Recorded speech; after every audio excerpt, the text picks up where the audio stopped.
O valor do Bitcoin, a mais popular das moedas virtuais, continua em queda livre. Nesta segunda-feira, a desvalorização foi de 15%, com o Bitcoin cotado a menos de 7 mil dólares. No dia 17 de dezembro do ano passado, ele chegou a valer 20 mil dólares. Desde então, o preço caiu 65%. E apesar do sobe e desce no preço do Bitcoin, muitos empresários foram até o Paraguai atrás de energia mais barata para instalar mineradoras de moedas virtuais. Pode até não parecer, mas isso aí é uma mineradora. Mas o que essas máquinas garimpeiras estão procurando não é ouro, são bitcoins. O processo de conquista das criptomoedas é tão competitivo que é comparado pelos investidores à corrida por metais preciosos. E tem mais chances o computador mais rápido. Funciona assim, as máquinas são todas conectadas a uma rede digital e trabalham para decodificar dados complexos, lançados por um sistema mundial a cada 10 minutos. Quem desvendar o código primeiro recebe a recompensa de 12 bitcoins e meio. Então a gente tem que interpretar uma máquina como se fosse um funcionário teu dentro de uma grande mina. Então não significa que os teus funcionários vão achar ouro sempre. É tentativa e erro. Ele está cavando, uma hora ele vai achar pirita, uma hora ele vai achar ouro. Quanto mais funcionários você tem, mais tentativa e erro você faz, maior é a sua produção no final do dia. Cidade do Leste, segundo o maior município paraguaio, se tornou um polo de produção de criptomoedas. 5 mineradoras já funcionam na cidade, todas de donos brasileiros. Neste barracão, 80% dos equipamentos instalados são de clientes de 10 países diferentes. Eles alugam o espaço da mineradora para que as máquinas fiquem aqui funcionando o tempo todo. O principal atrativo para esses investidores é o custo da energia elétrica bem mais barato no Paraguai. No Paraguai, o custo médio da energia é de 7 centavos de dólar por quilowatt. No Brasil, o custo mínimo é de 28 centavos de dólar por quilowatt. A conta de luz da mineradora é, em média, o equivalente a cerca de 420 mil dólares por mês. No Brasil, esse valor seria o equivalente a mais de 2 milhões e meio de dólares. Além dos 6 mil computadores, a mineradora ainda precisa de muita ventilação. É que com as máquinas rodando 24 horas por dia, o calor ali dentro beira o insuportável. Estamos falando em 60 graus e às vezes até 80 graus de temperatura. E o nosso desafio é tirar esse calor do ambiente interno da fábrica sem ter um custo alto com refrigeração. Um estudo feito pela empresa britânica Power Compare, especializada em análises energéticas, revela que a produção de dinheiro virtual já resulta em um grande aumento no consumo de energia em todo o planeta. Para se ter uma ideia, o gasto de energia com a mineração de bitcoins já supera o consumo total de energia de um país como a Irlanda. Por ano, o custo de geração de bitcoins é de 1,5 bilhão de dólares. Apesar de ser um mercado em expansão, as criptomoedas carregam riscos enormes e uma constante variação nas cotações. Nosso comentarista de finanças pessoais, Sami Dana, já está aqui no estúdio. Sami, boa noite para você. Boa noite, Renata. Nós vimos que lá na mineradora de bitcoins está tudo muito aquecido, mas no mercado não é isso que a gente está vendo. Pois é, Renata, é isso que você comentou antes dessa reportagem. O Bitcoin despencou o preço. Vamos dar uma olhada no que a gente preparou. Primeira coisa, eu trago para você aí de casa um estudo da Susan Athey, é uma professora. Esse estudo foi publicado pela Stanford School of Business e ela mapeou a característica de quem compra Bitcoin.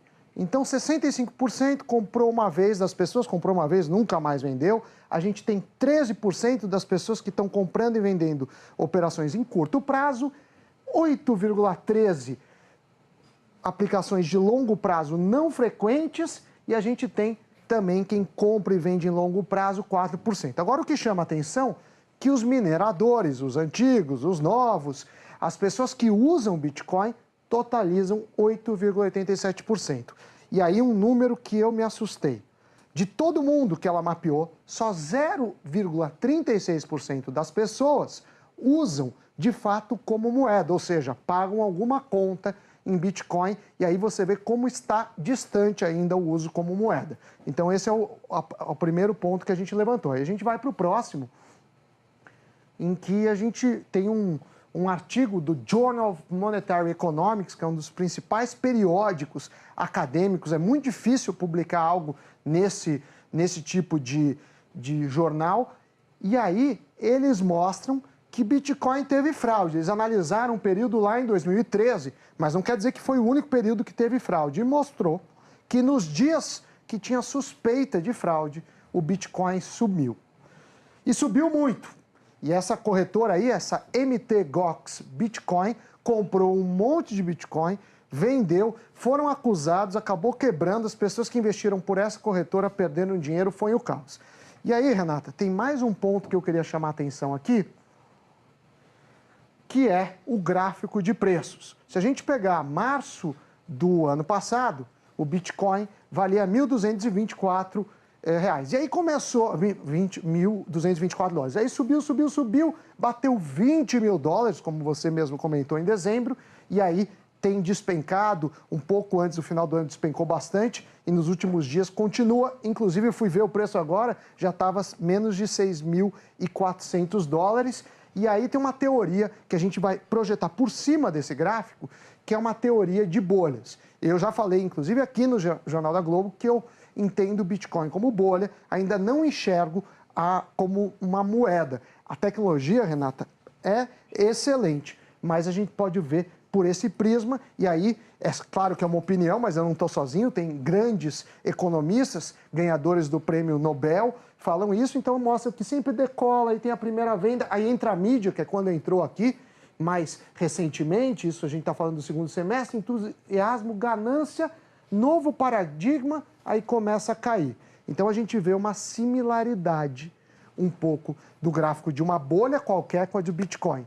E por fim, a gente levanta alguns dados, que tem mais de 1.400 moedas digitais no mundo. Será que o Bitcoin é a que vai ficar? E quanto vale? Ninguém tem um modelo de preço ainda forte sobre isso. E o pioneiro, que o Bitcoin foi pioneiro, nem sempre dominou. Por exemplo, o Facebook não é a primeira rede social, a gente tinha um Orkut. Quebrou. O BlackBerry era o primeiro smartphone, também sumiu do mercado. O Alta Vista, ele era um buscador, o Google atropelou ele.